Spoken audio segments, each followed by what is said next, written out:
बार की बात है। शहर में वायरस फैलने की वजह से लाखों मजदूर अपने गांव की ओर जा रहे थे। एक बस कुछ लोगों को उनके गांव की ओर ले जा रही थी। उसी बस में दो दोस्त भी शामिल थे। वे बस में पीछे की तरफ बैठे होते हैं, तभी रास्ते में एक सुरंग आती है। उस सुरंग में किसी भी तरह की लाइट नहीं होती। वहाँ बिल्कुल अंधेरा होता है। तभी वह बस उस सुरंग के बाहर आकर रुक जाती है। अरे रामू, आगे तो सुरंग है, यहाँ तो कुछ दिखाई नहीं दे रहा है। क्या करें? आगे बढ़े या बस वापस मोड़ लूं?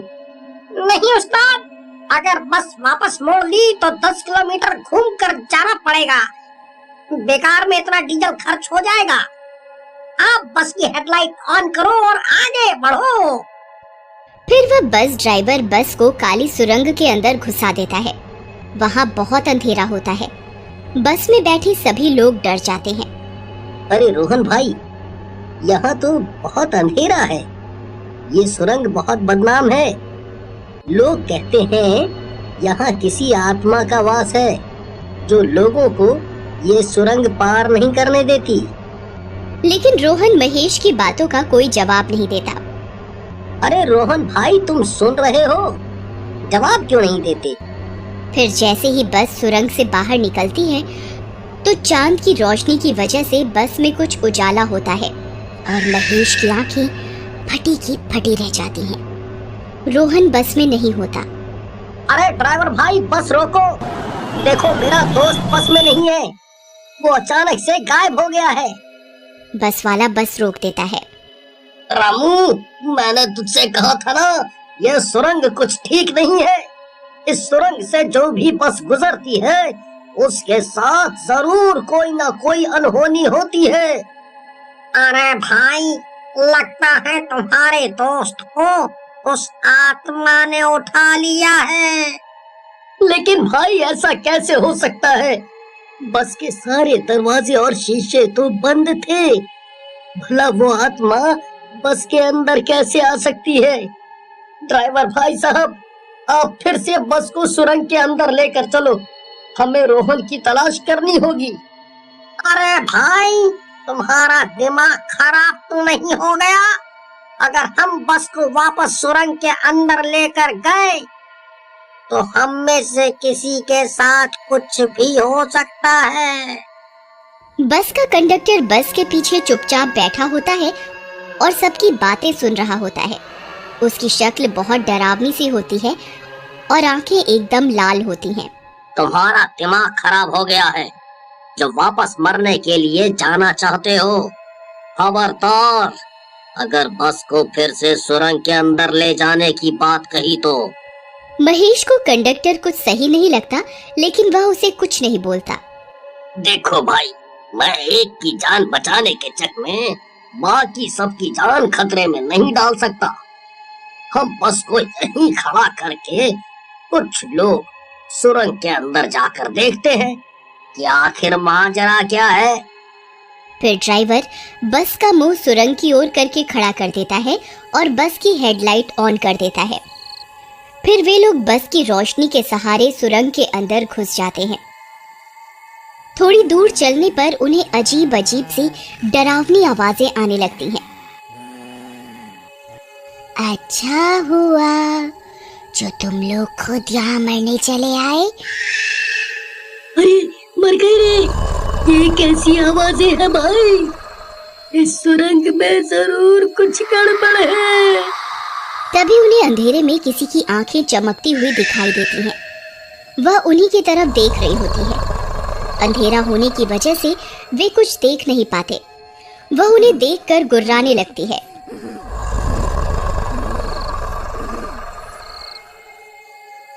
अरे मर गए रे!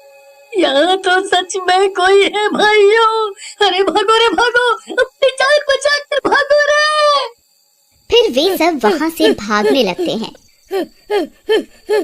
और भागते भागते वापस बस में चढ़ जाते हैं। अरे उस्ताद, गलती से भी पीछे मुड़कर मत देखना। इतनी तेजी से बस दौड़ा सकते हो, दौड़ाओ। फिर ड्राइवर तेजी से बस को दौड़ाता हुआ गांव की ओर ले जाता है और किसी तरह सबकी जान बच पाती है। वहां बस स्टैंड पर रोहन की माँ अपने बेटे का बेसब्री से इंतजार कर रही होती है। अरे महेश बेटा, तुम आ गए। रोहन कहाँ है? उसने बताया था कि वो तुम्हारे साथ ही बस में आ रहा है। कहाँ है वो? फिर महेश रोहन की माँ को पूरी बात बताता है। रोहन की माँ का रो रो कर बुरा हाल हो जाता है। माँ जी, आप रोइए मत। अभी हमें रोहन की लाश नहीं मिली है। हो सकता है वह जिंदा हो। मैं कल फिर से उसकी तलाश में जाऊंगा। आप रोइए मत। फिर अगले दिन महेश वही बस पकड़कर फिर से शहर पहुंच जाता है ताकि वह फिर से गांव की तरफ जाने वाली बस में बैठ सके। रात होने पर वही बस फिर से उसी रास्ते से गांव की तरफ निकल पड़ती है। इस बार महेश उस कंडक्टर के साथ वाली सीट पर बैठ जाता है और खुद को रस्सी की मदद से सीट के साथ बांध देता है। फिर कुछ देर बाद वह भूतिया सुरंग आती है। ड्राइवर सुरंग के बाहर बस को रोक देता है।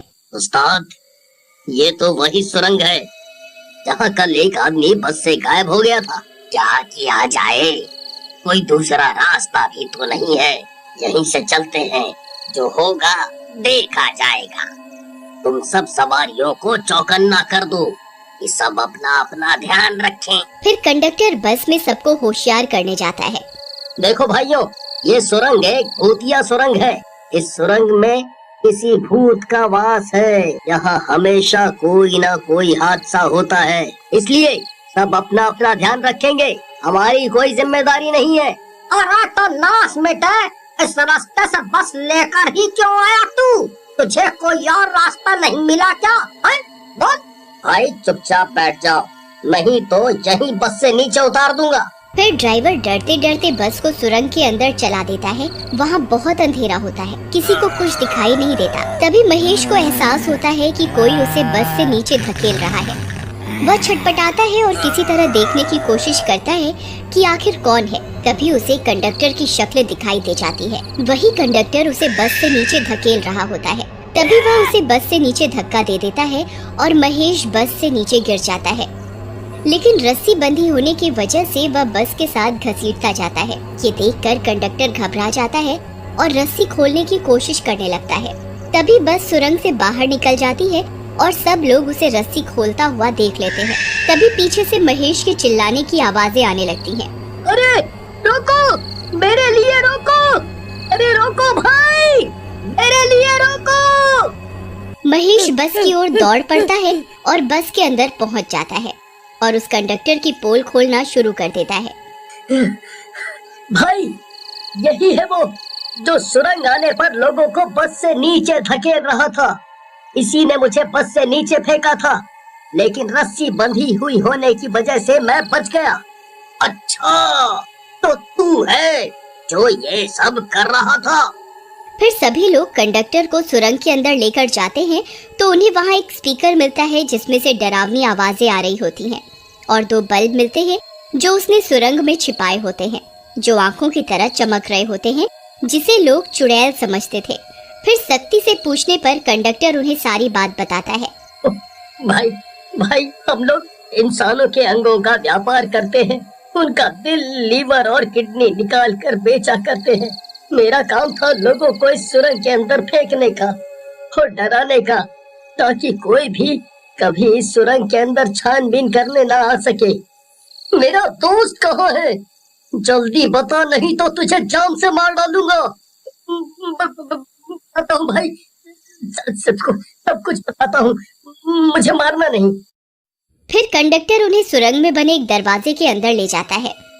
वहाँ उन्हें रोहन और 2 लोग बंधे हुए मिलते हैं और कुछ लोग उनकी चीर फाड़ करने ही वाले होते हैं कि सभी गांव वाले उन्हें रंगे हाथों पकड़ लेते हैं और मौके पर पुलिस को बुलाकर उनके इस काले धंधे का भंडा फोड़ कर देते हैं।